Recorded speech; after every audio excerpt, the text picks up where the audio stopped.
Hello, everybody. You're listening to Profoundish. I'm Alex, but that doesn't matter because today is all about Weston and one of his oldest hobbies, magic. Join us as Weston takes us through his journey, starting as a regular kid and becoming a jaw-dropping magician. But Weston won't be done yet, because after this, he'll be tasked with hiring some of the world's greatest wizards and witches at his newly founded Pizzeria? Yeah, you heard me right. This is Profoundish.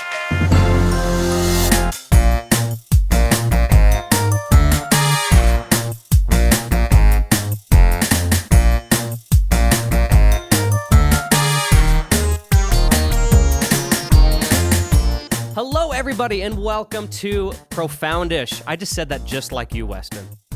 I said that just like you would say it. Hello, friends, and welcome. Hello, everybody. Hello, Oh, yeah, so everybody. you would say friends. Hello, Yeah. friends. I do the hello, friends. It's an offshoot of the old hello, you tubs. That's how old that is. That is a throwback. Hello, you tubs. Really quick? What's the origin of that? The you Well, tubs. for those of you, short shout out to my Magic Man Mo gaming channel on YouTube. Subscribe, please. Thank you. Anyway, I had a gaming channel, and as my sort of intro, I said hello, YouTubes, because I didn't want to say hello, YouTube, because I thought that was like too generic. So I'm like, I need to put my own little twist on it. So I was just like, hello, YouTubes. So YouTubes just became a thing. It had nothing to do with like bathtubs or anything like that. But I eventually wanted to Hello, create... bathtubs. Hello, bathtubs. Are you Let's get today? clean. Yeah. I dropped the soap. Don't pick it up. I already am. But when I He's wanted to clean. start making content for other places as well, I think I started making stuff for like, I don't remember, like Daily Motion back when I was a part of Maker, and like eventually like VidMe and all these different things. I was trying to like make things for more than just YouTube. So I was like, well, I don't want to keep saying YouTubes for everything if I'm not going to only be on YouTube. So I'm going to just pick something else. And I had a professor many moons ago that her like shtick, right, is that she like called everybody friend. I don't remember why or whatever, so I just stole that, and I was just like, hello, friends. That's awesome. You're- I never knew that. Yeah, you're my friends now. You're my friends, and you're also my bathtubs. Just depends on the day. You're Well, either that's my, cool. You're my bathtub or you're my friend.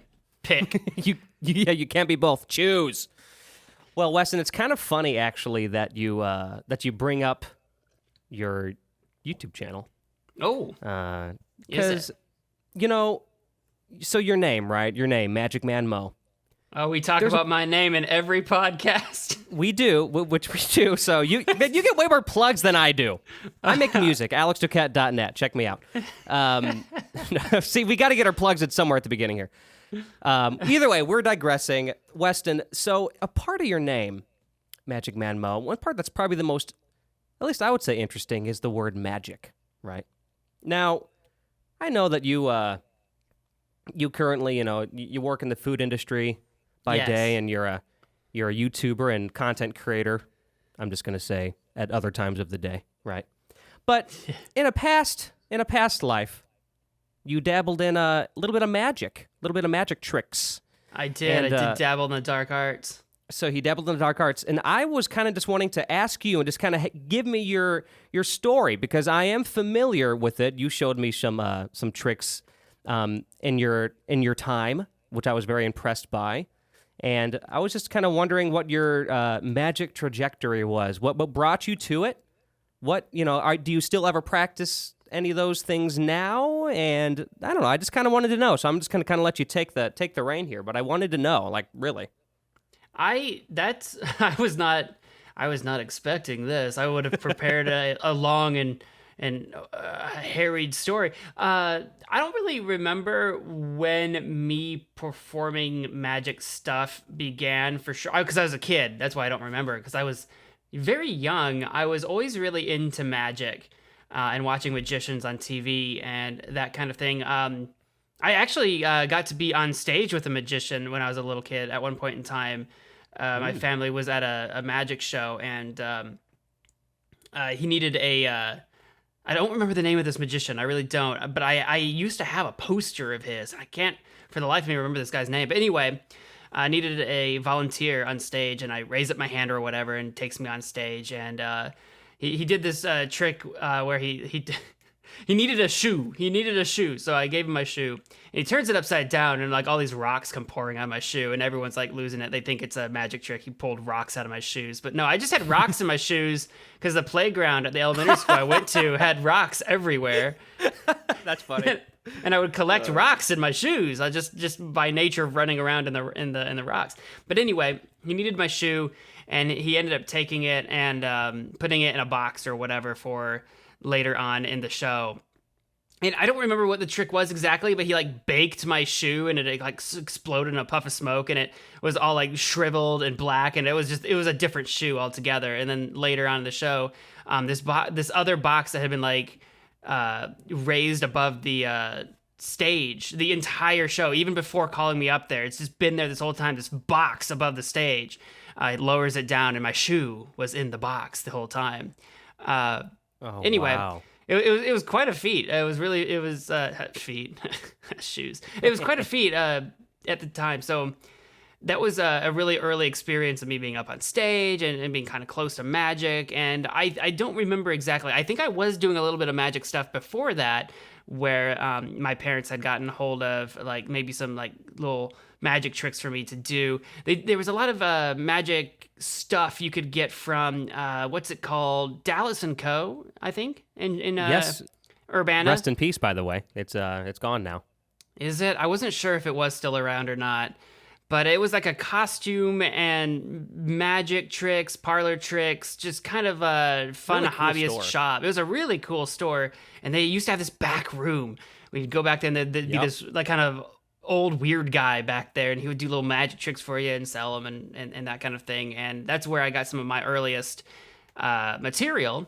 And I would perform that for friends, and even especially at elementary school, I don't know how this came to be a thing, but as like a sort of show and tell tradition, I would put on entire magic shows for the class. Like this would be like I don't remember how long they lasted, but like 15, 20, whatever minute shows where I had a whole choreography of tricks that I would do, volunteers I'd pull up. There was mind reading, disappearances, a number of card tricks, the little balls in a tube where the balls change color, and all of a sudden, whatever. So I had all kinds of stuff that I used to do, and I'd perform those for friends, for classes, family reunions, and that kind of thing. So I was actually very heavily involved and very interested in magicians and performing magic.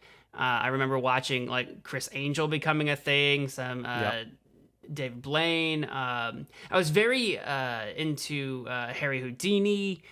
I remember doing like a report of some kind in school, a report on Harry Houdini. So he was someone that I was like really fascinated with, and his sort of backstory, where he came from, and the kind of weirdo that he was. Speaking of him, I mean, you're actually the reason why I learned about him. You taught me about him, not even in that report. It was you just told me about him just as a friend, and I didn't know. That's kind of actually, to my knowledge, that was my first understanding of like escape artists and that sort of work, I guess, if you want to call it. You know what I mean? I never was familiar with even that being a thing. I knew there was magicians, but that kind of flavor of it was really interesting to me, and you kind of taught me about that. So kudos to you.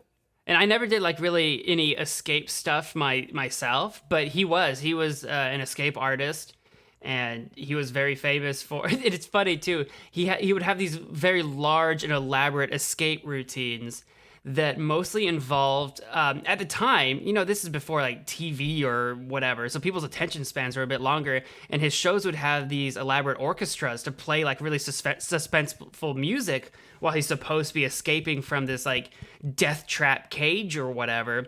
And part of the act would be he's trying to escape it, and then the audience wouldn't be able to see him anymore because he's like in this cage or box or whatever, and he's all tied up, and he's only got so much time or whatever. Well, he'd escape the thing in like 30 seconds and just hang out in the back of the stage, while for literally like 10, 15, 20 minutes at a time, the audience is waiting in anticipation. Is he ever going to escape that box? The orchestra's going crazy. He's like in the back reading a book or whatever, just kind of waiting for his cue to come back on stage. You know what? Talk about like That is the dream right there. Your job is 30 seconds. You're out. You know what I mean?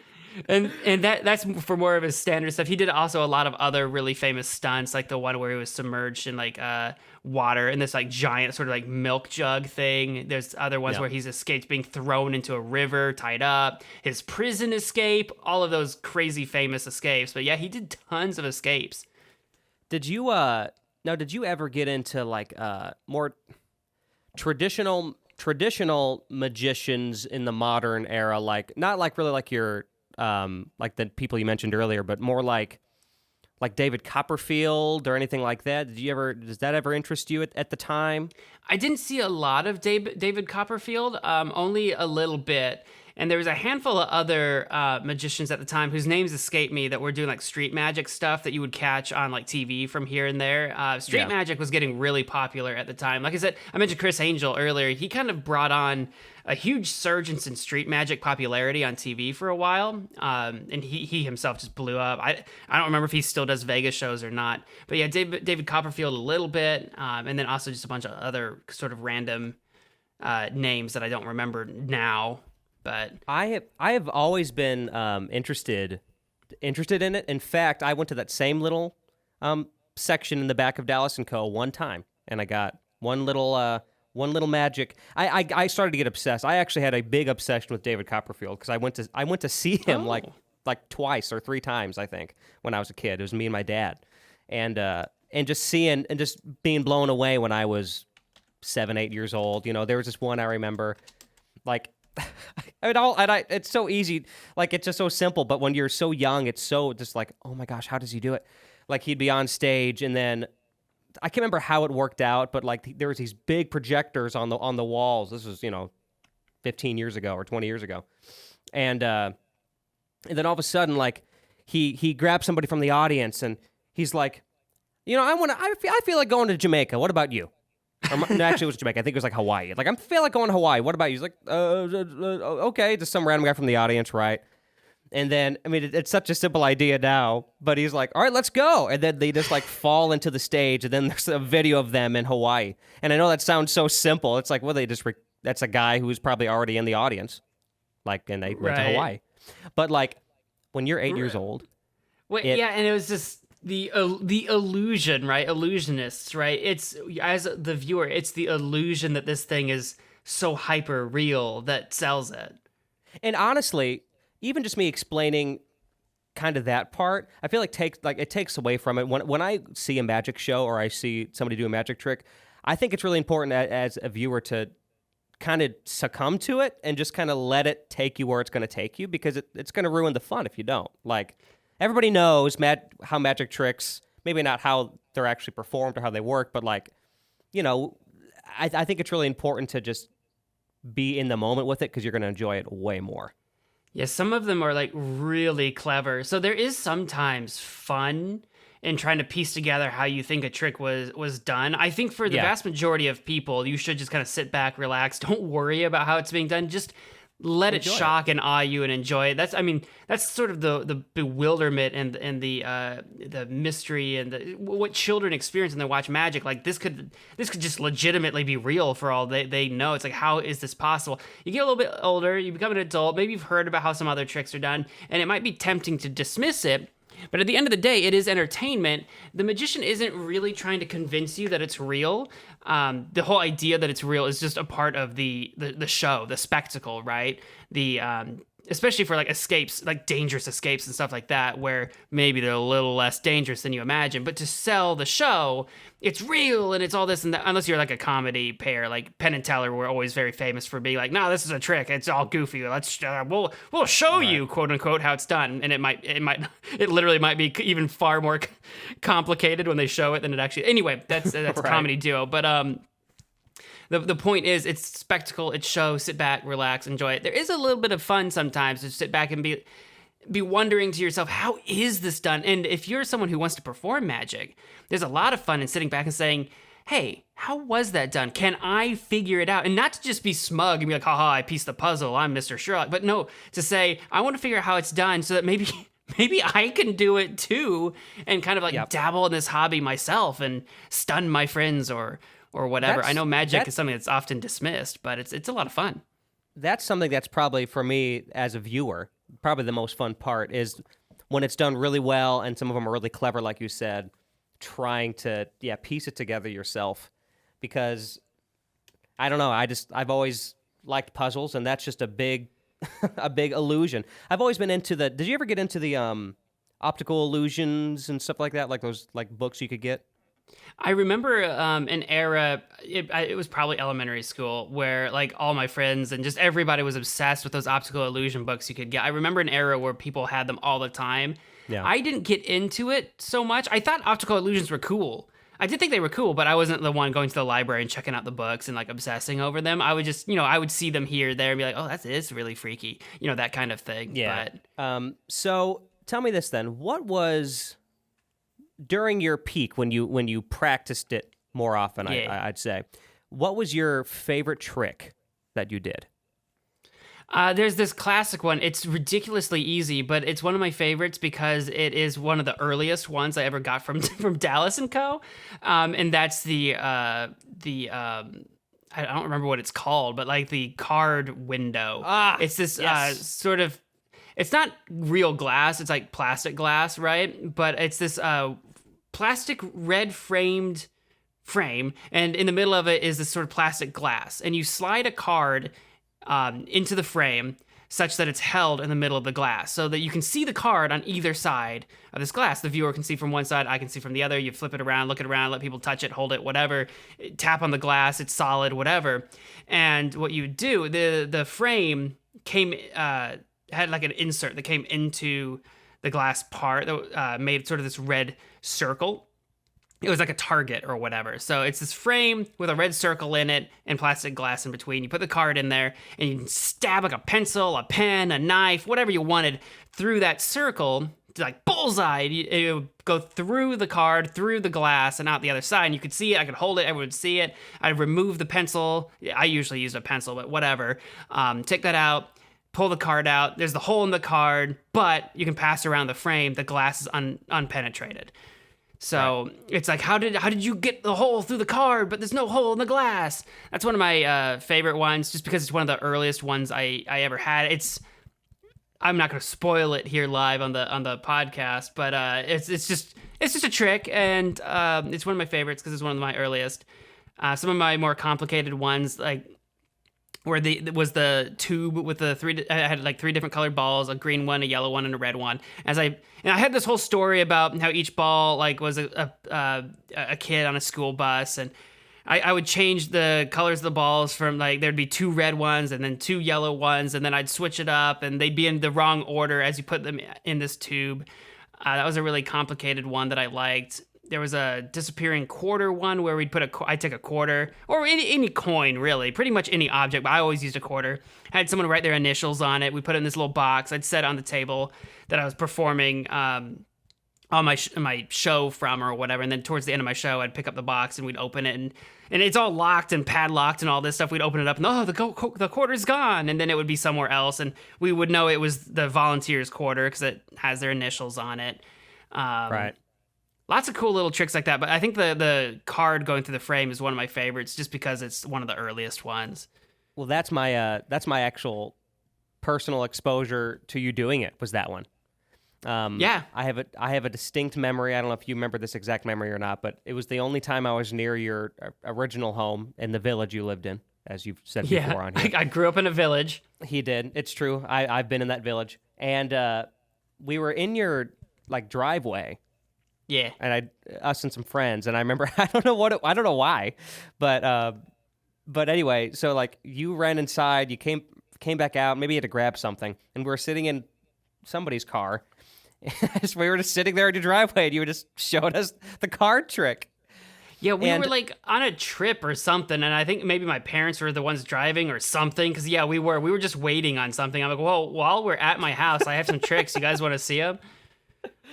So when was the shift? When did you start to kind of, I guess maybe, I don't want to say lose interest, but I think you know what I'm trying to say, where you stopped practicing it so much? When did that happen? I do have to say one more trick that is a favorite of mine, yeah. because Justin was in that card with us too. Shout out to our buddy Justin. This Hey. one blew. I remember this one blew his mind. Do you remember the one? It's a black box, and I shove a deck of cards into it and make it vanish. Do you remember that? Oh yeah. It was a black box with a window on one side. So what it would be is I would shove a deck of cards into this box, show you that the deck is in the box so you can see the window. I turn the box around so that you can't see it anymore, tap on it or whatever, turn it back around, you could see through the window the cards were just gone. And I would open up the box and no cards. It's just gone. And that was one where I don't remember what exactly he did. I don't know if he like grabbed my arm or if he tried to like shift in his seat or he tried to look like around the box when I turned it around so he could see it happen. And he, as he described it, he physically watched the deck of cards go into the box and just literally vanished before his eyes. I forgot. You know, it's funny. I forgot about his reaction, but now it's coming back to me. He was so freaked out about that. Yeah, I remember that. I love that reaction. Claiming that he really did, like, it actually disappeared. I swear. It just actually vanished. And I'm like, yeah, that's the trick. And I was gonna say, I don't remember your reaction, but I'm sure you're like, yep, that's what happened.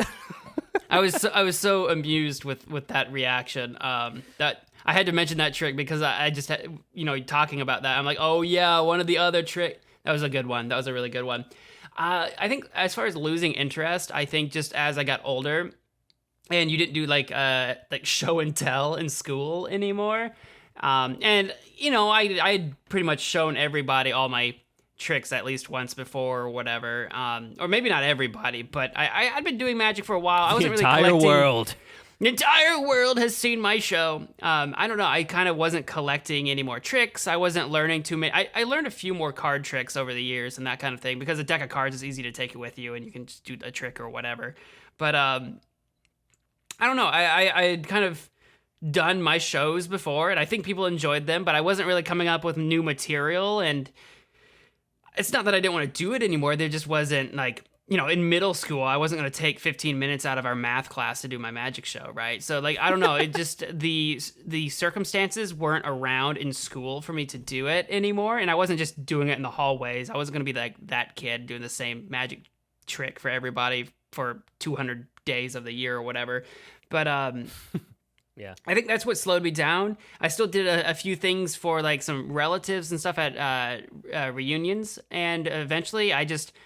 because I wasn't really collecting any more tricks or learning any new material, I just kind of like phased it out and just kind of stopped doing. I was still very interested in magic and magicians, but I kind of transitioned into reading more like, I don't know, fantasy novels about wizards and stuff instead of the magic tricks. Kind of moved on to just filling my head with fantasy magic as opposed to sort of IRL magic.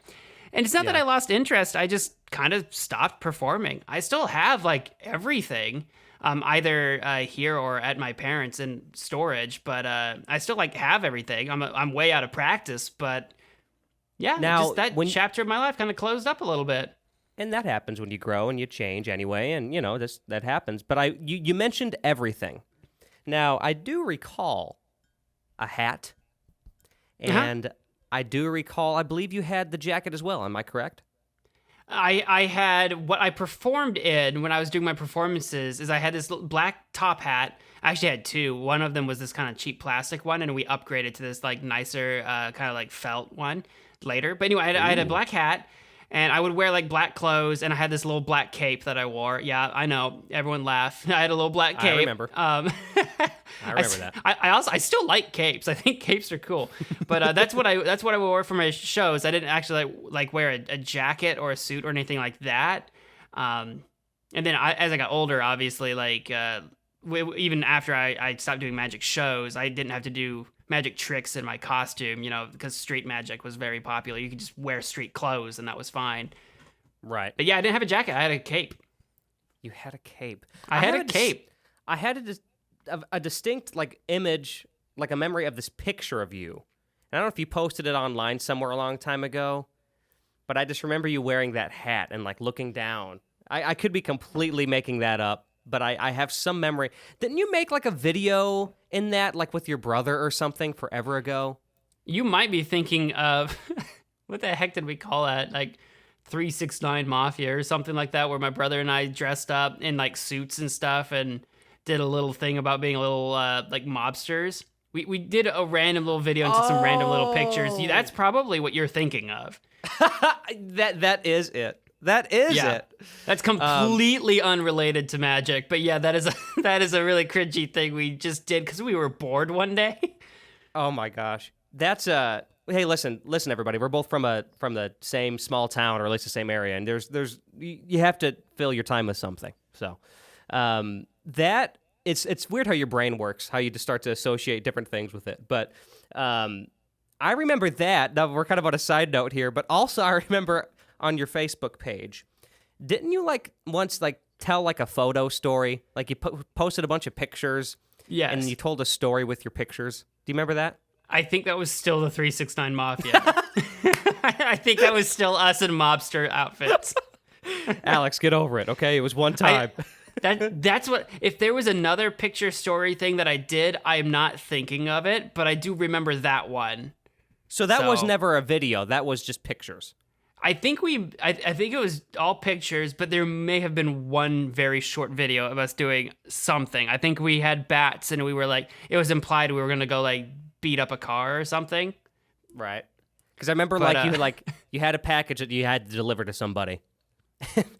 And I just remember you're doing all this shady business, and you're in this really nice suburban neighborhood, and you're just you're dropping the package off in front of your house. That is absolutely 369 Mafia.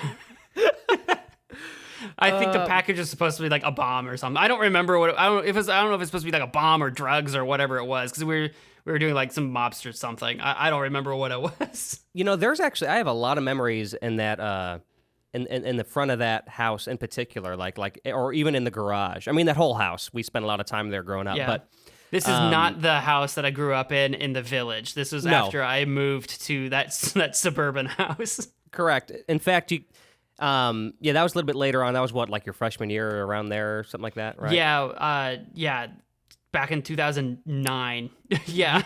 You can learn more about that on the episode that I was featured in on A Hasty Podcast, Weston's podcast. We reminisce and we have a little too much to drink, and it's a lot of fun.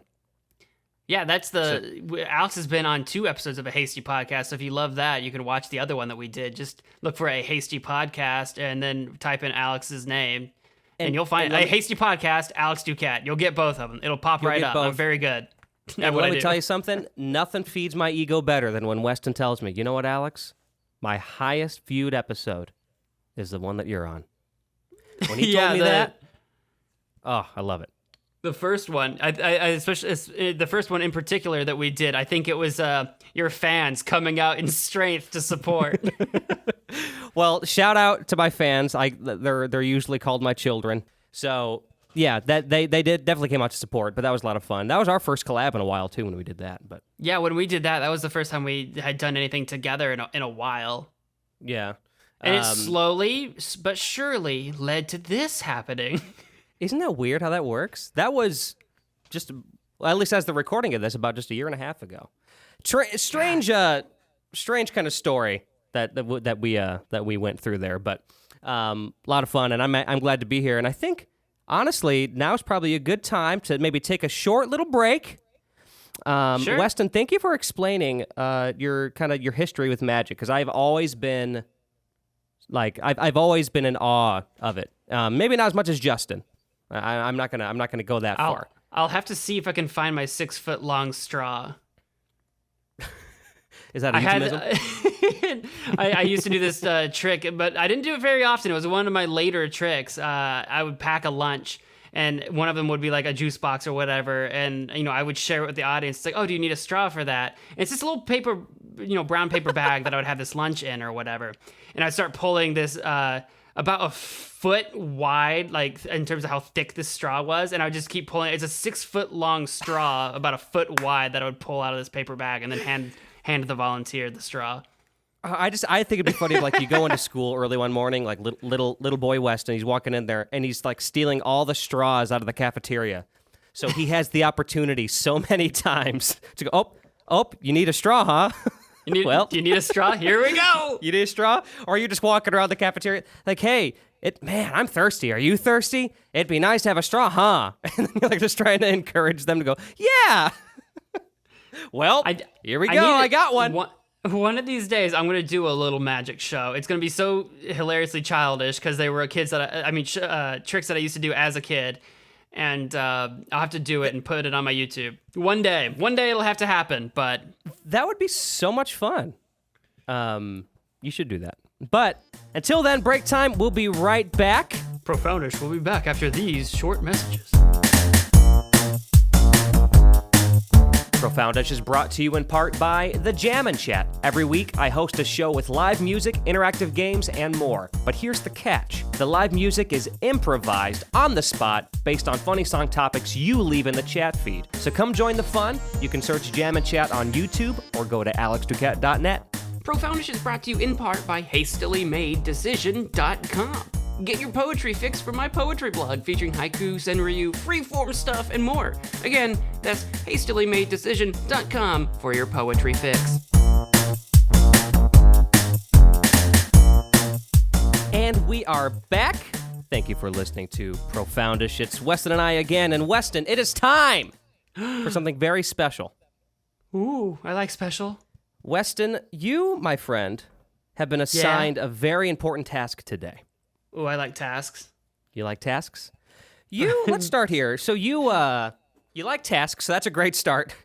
Also, in your day job, you work in the food industry, do you not? I do. Yeah, in fact, it's part of what inspired the sandwich episode. It is. Listen to that if you haven't. Great episode, really fun, and I ended up eating a very strange sandwich. Well, we're kind of in line. I wanted to find a way to kind of combine our conversations of magic and maybe a little bit of the food industry too. So today, you've been assigned a very important task. You have 9 employees and 9 positions, and you're going to be filling these positions with the employees that have been pre-selected for you. Now, we're not going to be working in the sandwich world today, but we will be working in... People love sandwiches, but you know what else they love? They love pizza, right? Who doesn't love pizza? I like today, pizza. You have been tasked as the new owner of this pizza franchise Ooh. to assign, let me load this up here, Yeah, for various sure. witches and wizards to each position available. With the, I guess technically you're not the franchise owner. You're just the overseeing god of this. You're the overseer of all of this. I'm the pizza manager, man.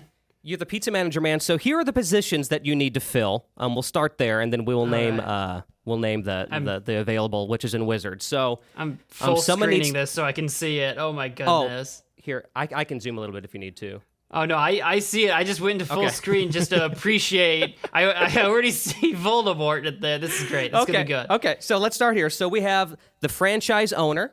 We have who is just the owner of the franchise. We have the district manager, the overseer of the multiple stores, but we're really just kind of focused on one store. We have the store manager. That's kind of self-explanatory. We have the assistant manager. We have a cook/pizza maker, a server, waiter, waitress, a delivery driver, a host or hostess, and a cashier.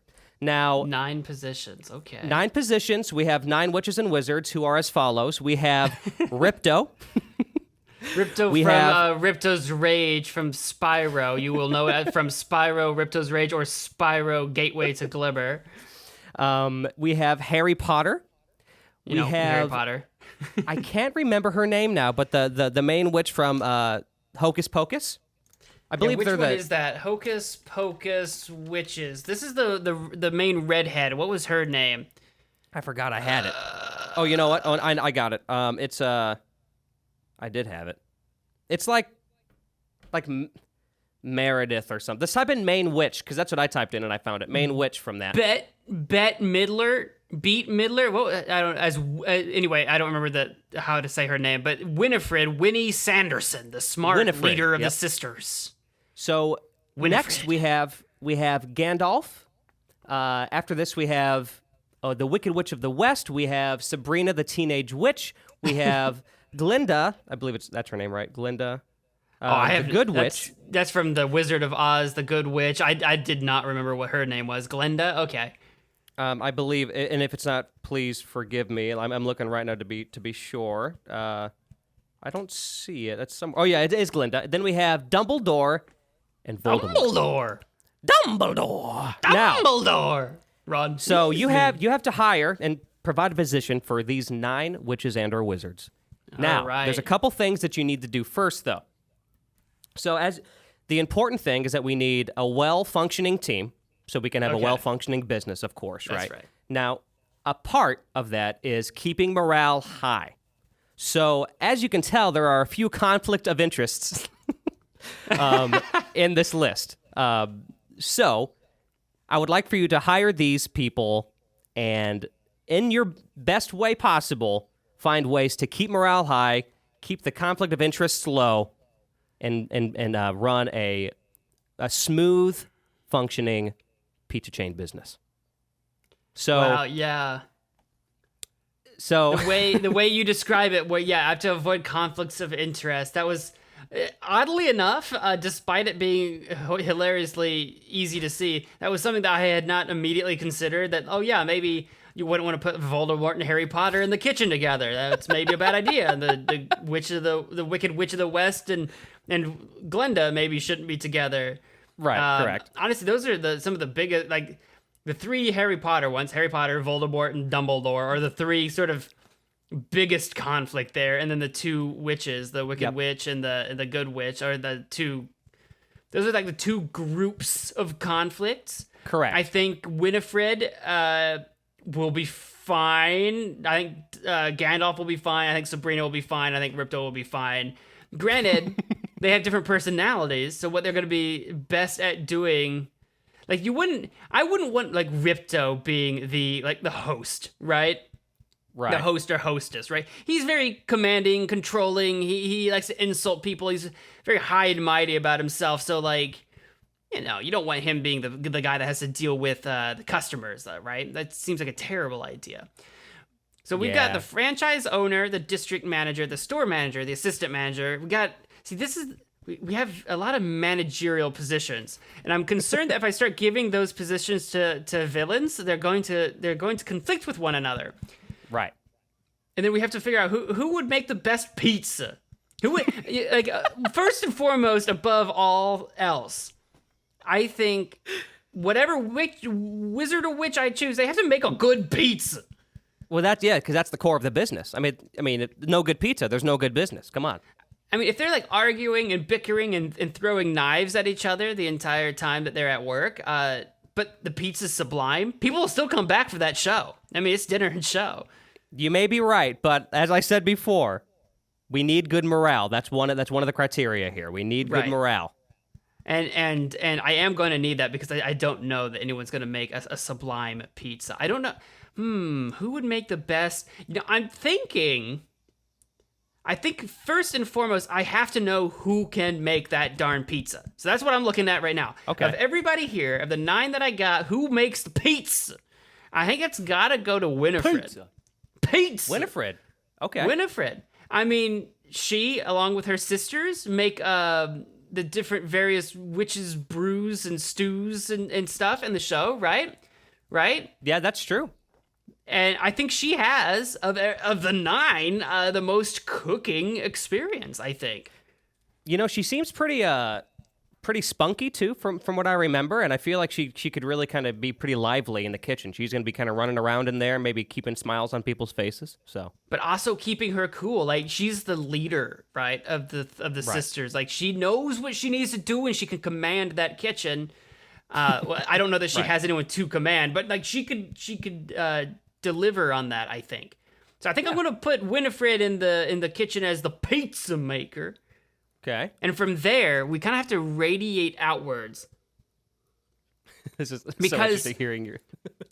Because now that we're making the pizzas in the kitchen, we have 2 things. We have the management, and we have basically the customer-facing staff. Right? Yep. In the management, we got franchise owner, district manager, store manager, assistant manager. Customer facing, we have the wait staff, the delivery driver, the host, and the cashier. Right. And you think about the assistant manager is likely going to be facing customers from time to time too. Because they're kind of like that hybrid role, That's true. That's actually that in probably mind. a very good point. You know, when someone's like, hey, I want to speak to the manager, I guess you're going to get either the assistant manager or the store manager. So I think those two, I think the assistant and the store manager, they have to like work together. Like they have to be like tight, right? They have to be like the yin and the yang. They have to complete each other. Even if they don't quite do the same thing, they have to complete one another because they have to be on the same page or everything falls apart, right? Yeah. So I'm looking at the 9. I feel like the wild card is freaking Ripto. Anyway, we've got Ripto, we've got Harry Potter, we got Dumbledore and Gandalf, we got the Wicked Witch, we got Voldemort, we got Sabrina, we got the Good Witch. I can't help but think, right? I think Dumbledore and Gandalf would get along very well. Yeah. I think that they're two very elderly wizards with tremendous experience, and I think in terms of handling like customers and that kind of thing, being like the front-facing representation of the store, I think they're the most, people can come to them and they could be like the most upset. They could be angry. They could be whatever some customer's problem might be. They come to either one of these two and they could handle it with ease, right? Yeah. I think so. They could take anyone from crazy right back down to in their place in no time whatsoever. Oh, but they're definitely. also powerful, commanding. They can take on any task. So I think that they deserve management positions. However, the district manager has to be over the both of them. So whoever I choose to do that cannot be in direct conflict with them. Yep. So what I'm looking at is I want them two working together, but I don't know who's the best to be over them. Because what I'm kind of getting left with is like putting either villains, like the Wicked Witch or Voldemort or Ripto, above them, telling the good people what to do. Or I'm putting villains at like the wait staff and cashier. You know what I mean? These villains have to go somewhere. Dealing with customers. And, I mean, talk about bad business. I think at the end of the day, I hate to say it, but I feel like it has to happen. I think in terms of when it comes down to the business doing well and having to make money and making hard decisions that people don't like, a villain is the best choice. Oh, boy. So I'm looking at that franchise owner position, right? Who has the most experience in running an organization that can make the tough decisions that no one likes but has to be done anyway? And I think it has to go to Lord Voldemort. Okay. I'm moving it now. I think Lord Voldemort is our franchise owner of this pizza. I think Voldy's Pizzas. So Voldemort, Yes. the Dark Wizard, Indeed. is the franchise owner of this pizza chain. I swear I'm not a Death Eater. This is not actually my way of bringing Voldemort to power. Okay. I swear that's not true. Hey, you know what? It's okay if it is true. All we need is a business that's running well, happy customers, and good morale on the staff. That's all we need. That's right. If you have alternative motives, that's okay. This is just so funny. Just looking at this list of people, just seeing how you come up with this is so funny to me. All right, so you got the franchise owner, I do. I really, really do. and you got I already forgot her name. Not Matilda. What's her name? Winifred. You got Winifred making pizzas. She's making the pizzas. Pizzas. I'm stuck at who do I want doing the forward I think so I'm thinking about the cashier maybe, right? The cashier is a position that is important, but at the pizza place is a position that pretty much anybody can do. They're not like the money is important, but they're not talking with, I mean, they're just at worst case scenario, customers are placing a large order, but we have a waiter or waitress. We have wait staff. So you're probably not really placing your order at the counter. That's how I'm imagining it. I'm imagining you go to counter to pay, but basically that's it. You sit down, the wait staff is going to be taking your order, right? So the person at the cashier doesn't have to be that personable, right? Yeah. They don't, they don't have to be like that. Yeah. They're not the waiter. Like, they're not, Yeah. tending to you the whole evening. You've already eaten your food, you've already ordered, you've already left your tip on the counter. Basically, this person can be as rude to you as possible. You still have to pay. Right. Like, no one's expecting the cashier to be bent over head and heels for you. So Right, I'm like exactly. looking at the villains I got left, and I'm looking at the Wicked Witch of the West or Ripto, right? Yep. That's what I'm thinking for the position of cashier, and I think I've got to give it to the Wicked Witch of the West. The Wicked Witch of the West. I love the cashier. idea of you paying for your pizza, the money goes in, and she just, as you're leaving, one last cackle of madness. Fly, my pretties, fly! As you leave the restaurant. She releases the flying monkeys. Release the patrons! Release the monkeys! Right? Oh, boy. Yeah, I mean, man, but yeah, you're right. But it's going to be one of those things where imagine that experience as a customer. You go in, you have great food, great staff, and then right before you leave, you're really rubbed the wrong way by a witch. It's just But taking it your makes money. the entire experience memorable, right? We've It does created make a it memorable. unique experience. And now we're left with a few other positions here. I think the host or hostess, right, needs to be a warm, welcoming, caring individual. Like, hey, welcome to our restaurant. You're gonna see some crazy things tonight. It's a pizzeria of magic and wonders. But just know, I'm here for you. I got you taken care of. Here, let me show you to your seat. I think that's Right. got to go to Glenda, our good Glenda, witch. yeah. I think it just has to be. She's like a very motherly figure. She's someone that, like, maybe she would be good at waitstaff as well. Like, oh, hey, dearie, what can I get for you or whatever. But I just feel like she's someone that just needs to exist as an idea. Like, oh, okay, well, good first impression. Like, yeah, she knows what's up. Yeah. Yeah, I think that's a solid choice. And when you do finally get sat down at your seat, I think, to me, again, friendly, smiling face, I've got to hand it to the waitstaff going to Sabrina the witch. Ah, good choice. Now, Yeah, it just feels like it makes sense. yeah, I think so. I forget what her cat's name is. He can even be going around and covering Salem. Salem could even maybe be covering tables when she's a little busy. Like, maybe she's bringing out drinks, and Salem's like, I'll get the other table. Well, Weston, hold on a second. We got to worry about the sanitary issues. Well, we'll put him in a little hairnet. I just see all flumped up in a hairnet, just rolling around. No, just on his head. The rest of him's still very exposed. The customers are like, whoa, we feel uncomfortable with an animal here. It's unsanitary. Oh, sorry, ma'am. And they get that little hairnet on him. Okay, we feel more comfortable. Thank you. Yeah. I mean, he's not making the pizzas. No, he's not. I found a cat hair in my pizza. Lies. So, Weston, now you've got a Yes. delivery driver, an assistant manager, a store manager, and a district manager. Yeah, and You're I filling think it up. You're filling it Yeah, up. that's right. I think the domino pieces are lined up and it's all coming into play. I think it just makes sense that we put Harry Potter in as the delivery driver. He can go around on his Nimbus, on his broom. He's super Yes. quick. He's a seeker. He can find that address. He knows where he's going. He knows what's up. I think if I can trust him to catch the snitch, I think we can trust him to deliver a pizza. Yep. And Now, then I do want to think- say this really quick. I hate to Yeah. interrupt you, but I do want to kind of circle back around.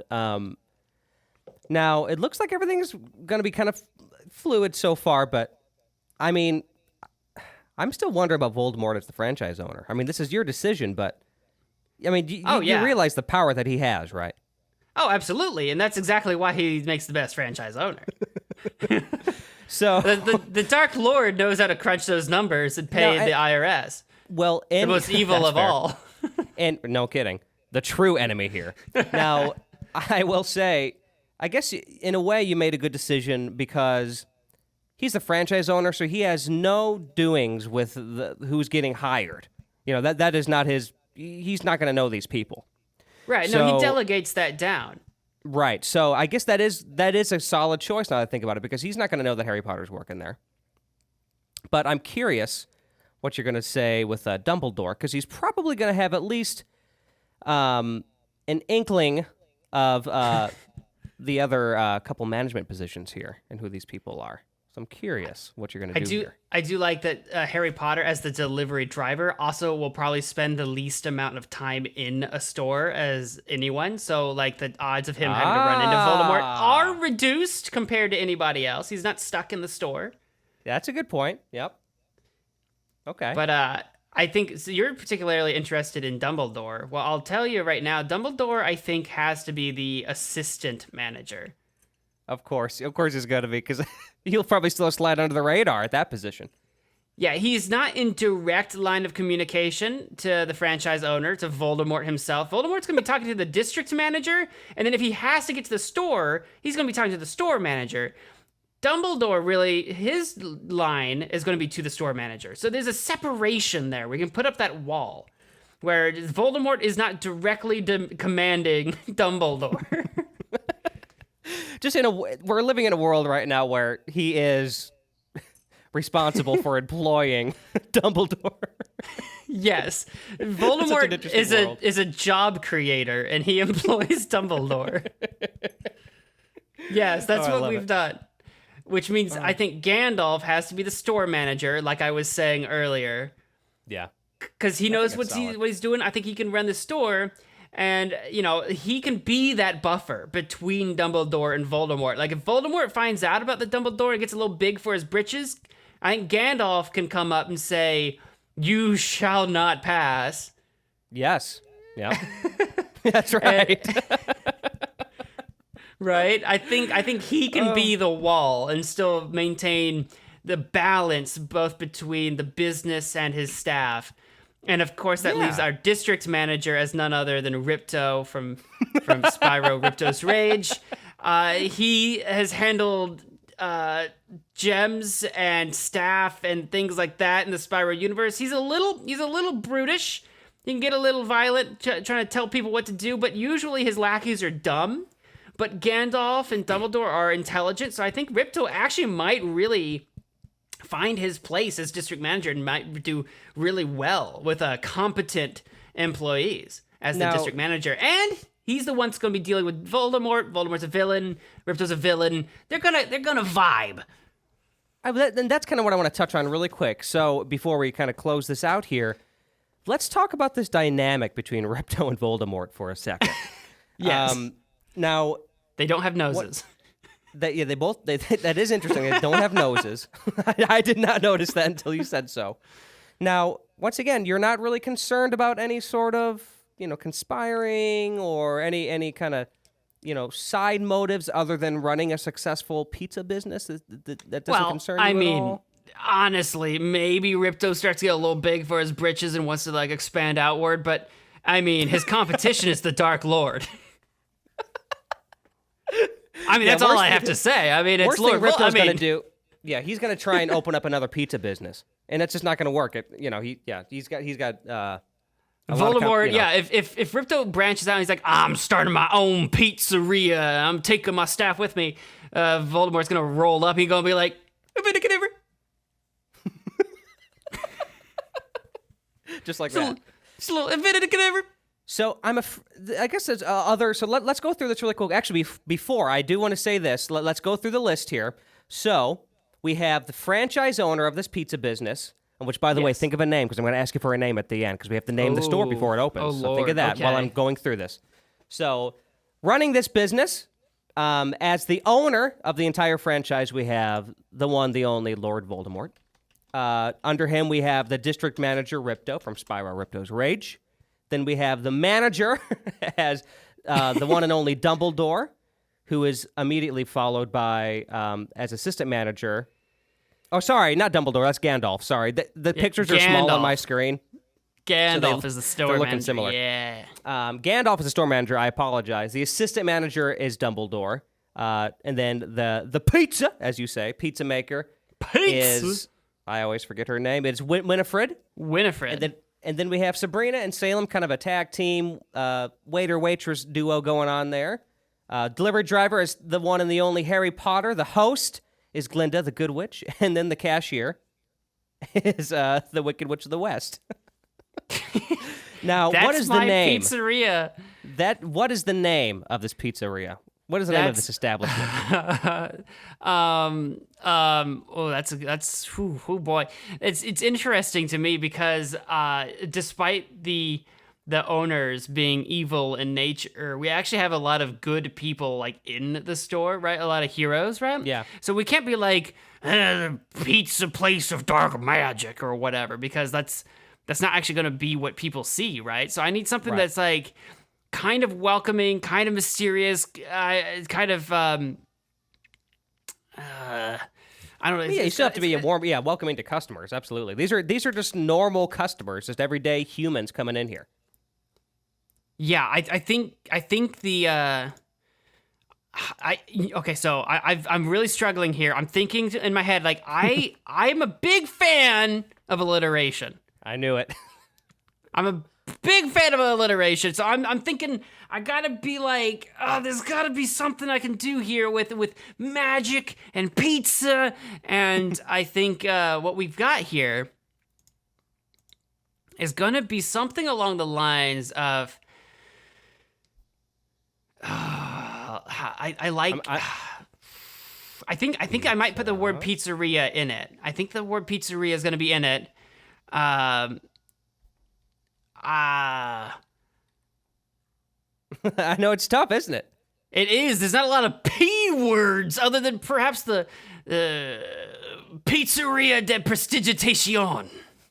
Ooh, well, that sounds fancy. I made it sound fancy. What? I don't even know what you said. Pizzeria de God dang it. Prestigitation. It's from prestigitation. Prestigitation, as defined on Google, is magic tricks performed as entertainment. Prestigitation. Prestigitation. For those of you that want to use that word yourself. I'm aware of the word because it's also a spell in Dungeons and Dragons.